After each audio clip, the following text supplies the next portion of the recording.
House members release bipartisan principles for extending Obamacare subsidies. A bipartisan quartet of House lawmakers released a statement of principles Monday for a potential compromise on an extension of Obamacare subsidies, which would include a 2-year sunset and an income cap for eligibility. The compromise framework from Republican Reps. Don Bacon of Nebraska and Jeff Hurd of Colorado, and Democratic Reps. Tom Suozzi of New York and Josh Gottheimer of New Jersey, is the first public tangible offering on health care policy since the government shutdown began 33 days ago. Democrats are continuing to insist that any deal to end the shutdown involve an agreement around extending expanded tax credits for Affordable Care Act subsidies that are due to expire at the end of the year. But GOP leaders and President Donald Trump have refused to negotiate on health care until after the government is reopened.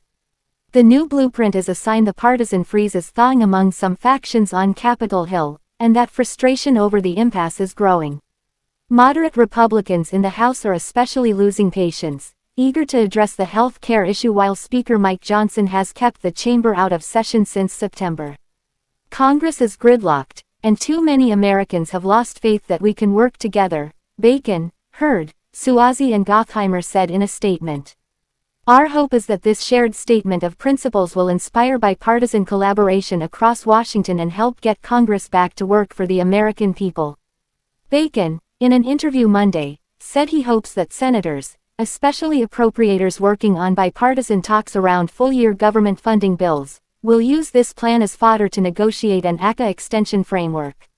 I'm all for breaking the logjam, Bacon said. A lot of Republicans don't want to see these premiums go up either. The 4 lawmakers are endorsing a 2-year extension of the enhanced tax credits and an income limit on who can qualify for them, which would range from $200,000 to $400,000. In a bid to appease conservatives who believe that the credits are wasteful and rife with fraud, the bipartisan coalition calls for both parties to identify ways to crack down on agents and brokers who engage in fraudulent practices when enrolling people in Obamacare health plans. The lawmakers also want to ensure that enrollees are notified of the value of the premium tax credits and that ACA marketplaces track down ghost beneficiaries who may be improperly enrolled in the plans. Bacon has hammered Democrats for not supporting the House-passed stopgap spending measure but said Monday the minority party needs an off-ramp over their ACA demands amid the shutdown, and his proposal with Hurd, Suozzi and Gottheimer could offer that path. He added that such a plan would likely need to be attached to the long-term government funding bills members of the House and Senate Appropriations Committee are continuing to work through along the sidelines of shutdown talks.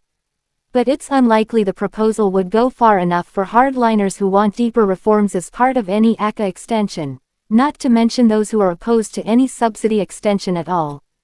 The compromise plan is silent on whether it would restrict the ACA plans from covering procedures that would end pregnancies, a major demand of the anti-abortion lobby. And while all 4 lawmakers are part of the bipartisan House Problem Solvers Caucus, the plan hasn't received the official support of that full caucus, according to 2 people granted anonymity to share private deliberations.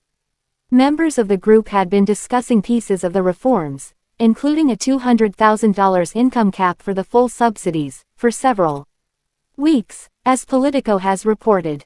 Rep. Brian Fitzpatrick of Pennsylvania, the GOP co-chair for the group, said in an interview in late September he wanted an ACA deal before open enrollment started last Saturday, a deadline that came and went without Democratic and Republican leaders even talking about the topic. In some states, enrollees are now seeing their out-of-pocket premiums for 2026 skyrocket by more than 100%. Notably, however, Fitzpatrick didn't sign on to the plan released Monday, whereas the Democratic co-chair, Suozzi, forged ahead with Bacon, Hurd and Gottheimer.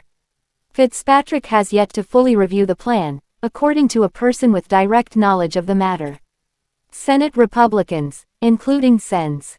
Dan Sullivan and Lisa Murkowski of Alaska and Tommy Tuberville of Alabama, have also been quietly workshopping their own ideas for a compromise on the subsidies, but have yet to indicate they are close to anything that could be made public. Other vulnerable House Republicans, like Representative Jen Kiggans of Virginia, is a co-sponsor with Suozzi and others on legislation they introduced prior to the start of the shutdown that would extend the subsidies for 1 year.